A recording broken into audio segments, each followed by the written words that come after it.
Bem-vindos a mais um CH Master Data Talks e hoje vamos falar sobre taxonomia no processo de gestão de dados mestres numa empresa. Vamos falar sobre o que é, seus principais tipos, a sua importância numa boa gestão de cadastros de materiais e serviços, mas acima de tudo, pontos de atenção e armadilhas que você deve evitar. E a gente está aqui hoje com o nosso CEO, Tadeu Avelar, e nosso diretor comercial, Davi Ferreira. Então, começando, galera, o que é taxonomia? A taxonomia é a divisão das coisas em grupos de semelhança, né? Então, isso que vem lá da biologia, na administração de master data, nos cadastros que nos remete, é dividir uma base de dados com itens que têm a mesma semelhança em funcionalidade, né? Então, quando a gente atende uma empresa, você dividir, por exemplo, materiais elétricos, elementos de fixação, tintas, vernizes e graxas, essa divisão das coisas, para permitir que a base possa ter elementos de administração.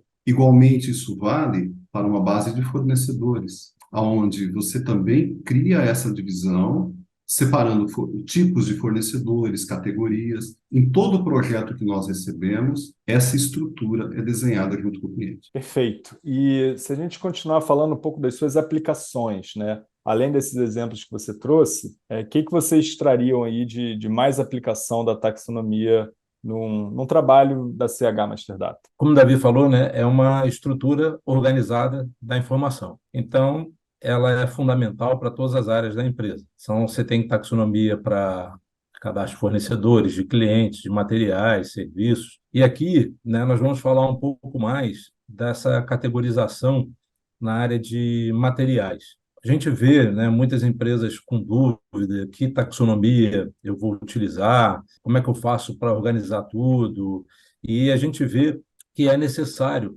ter uma boa taxonomia e a informação que está embaixo dessa taxonomia também tem que estar organizada.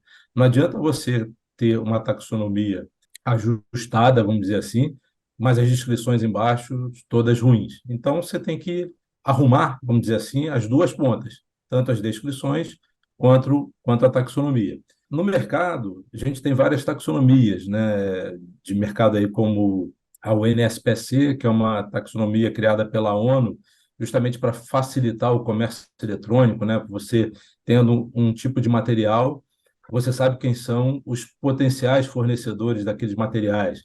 Então, eles criaram aí a UNSPC. E, imediatamente, na Europa, fizeram a mesma coisa, criaram uma taxonomia similar, chamada ICLES. Aqui na CH, por exemplo, nós usamos como base a Federal Supply, que foi utilizada na época da guerra, uma taxonomia muito boa. Então, todas as taxonomias são boas, mas não são perfeitas, né? Todas as taxonomias que a gente aplica nos nossos clientes acabam tendo que ser customizadas, porque elas não abrangem todos os tipos de itens. Hoje a gente vê uma dificuldade que se tem em taxonomia é como classificar os itens OEM, que são aqueles itens produzidos pelos fabricantes dos equipamentos, né? Por exemplo, como é que eu vou classificar uma placa? Como é que eu vou classificar um módulo? Como é que eu vou classificar uma cabeça, né? Essa placa pode ser tanto uma placa eletrônica, pode ser uma placa de metal, pode ser uma placa de madeira, né? Então, existe essa dificuldade quando a gente fala dessa parte, essa parte do OEM, né? Do item específico, né? De fabricantes. Você pega, por exemplo, um fabricante de enchedora de líquidos, tem um bico, né? Em que local você colocaria esse bico? Então, se você juntar isso tudo como itens, né, OEM, fica um negócio muito extenso. Então, as empresas e nós mesmos não temos uma solução para isso. A gente minimiza o problema, porque os itens têm que ser encontrados com facilidade, né? Eles têm que servir para relatórios gerenciais, né? Ele tem que atender a determinadas áreas da empresa, né? Inclusive isso, né, Davi, tem algumas armadilhas em relação a isso, né, que são as empresas tentando utilizar uma única taxonomia para atender diversas áreas. A gente já viu isso várias vezes, né, Davi? E você vê, né, diante do raciocínio que nós fizemos, não existe taxonomia perfeita, são vários os modelos. A taxonomia, não adianta eu resolver a taxonomia se eu não resolver a qualidade da base. E os ERP, em condições normais, não possuem muitos campos para você administrar isso. Muitos deles têm um campo só. Então, você coloca lá uma taxonomia. A taxonomia, às vezes, tem uma aderência melhor, por exemplo, para a área da administração de materiais, que vai ter uma visão de estoque. Ela pode não ser muito eficaz para uma visão de linhas de compras, ou vice-versa, ou de uma visão que a contabilidade queira ter, ou de uma visão que a fiscal queira ter. Então, como a gente fala, Tadeu, para os nossos clientes, cadastro é processo. E administrar a taxonomia dentro disso faz parte do processo. Então, precisa administrar, fazer esse desenho, como que eu vou gerir essa informação? E realmente essa é uma grande dificuldade que os clientes têm. Os clientes têm bastante dificuldade com isso. Eu me recordo, Davi, um projeto que a gente fez numa grande empresa aqui do Brasil, uma das maiores empresas do Brasil, que existia uma briga, né, de setores que falavam, olha, a nossa taxonomia aqui hoje não serve para nada. A área financeira tinha muita força, ela tentava impor algumas famílias, a área de materiais brigava por outro lado, então você tinha na taxonomia uma taxonomia para alguns fornecedores, uma taxonomia para alguns fabricantes de materiais, uma taxonomia para algumas áreas, isso tudo na mesma taxonomia, ou seja, tinha uma duplicidade de itens enorme, os relatórios não funcionavam, então tem que ter uma certa parcimônia, vamos dizer assim, na hora de customizar a taxonomia. Então, você tem que tentar colocar o item ali na forma correta, é muito fácil, como o Davi falou, materiais elétricos, você vai colocar lá em iluminação, você vai colocar lâmpadas, isso é muito, muito claro. Agora, nessa outra parte, que tem um grande volume de itens e que não é muito claro, né, você também tem que ter uma forma, né, de classificar.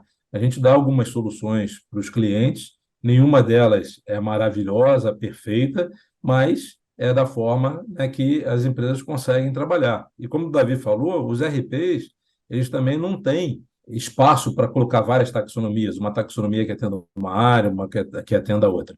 Então, no nosso trabalho, todo item nasce numa taxonomia, tem que nascer na taxonomia. E na taxonomia da CH é compartilhada por todos os nossos clientes, né? Mesmo que um cliente nosso não adote a nossa taxonomia, a gente aplica os itens, né, na taxonomia do cliente de uma forma a mais acertada possível.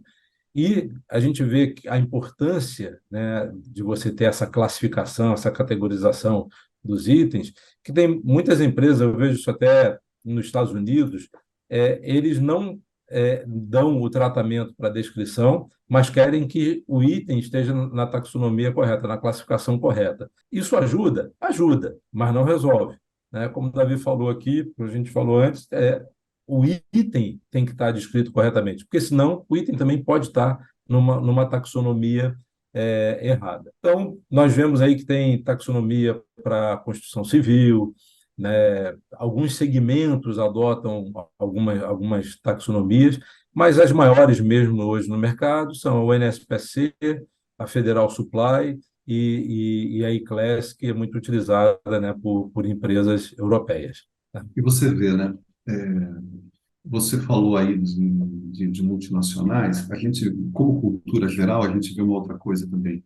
Quando chegam clientes multinacionais que trazem uma taxonomia que veio da matriz, normalmente taxonomias horríveis, que eles no Brasil não gostam, mas têm que respeitar porque veio da matriz. Porque o Brasil, é um comentário importante, nós vamos falar isso talvez em outros talks, né? Que a área de suprimentos do Brasil é de alta eficiência quando comparada à área de suprimentos de Europa e Estados Unidos. O profissional de compras no Brasil é de uma potencialidade muito grande. Então, a gente vê que vem lá uma taxonomia da matriz que é muito ruim. Aqui no Brasil, ele tem uma visão diferente de como estruturar a informação, às vezes ele não consegue. A gente tenta ajudar nas soluções. Então, para alguns RPs que a gente domina mais, a gente sabe, olha, tem um campo que você consegue colocar lá, então a gente vai e orienta, né? E você falou que não existe taxonomia ótima. Eu até digo assim, toda taxonomia é nota 8. Então, vai atender um grande parede. Tem 20% que não atende, aí eu preciso, às vezes, mexer no Excel. E tem empresas ainda que fazem taxonomias híbridas, né? Ele pega o NSPSC, que talvez seja mais usada mundialmente, e customiza, criando famílias que não tem na estrutura original. E a gente tem que ajudar, o nosso sistema tem que ajudar, o nosso processo tem que ajudar. Tudo isso, esse monte de coisa que a gente está falando, é para quê? Organizar processo. Esse tem que ser o objetivo do trabalho, organizar processo. É isso aí. Todos os nossos clientes, né, que usam o NSPSC acabam tendo customização na classificação deles, né?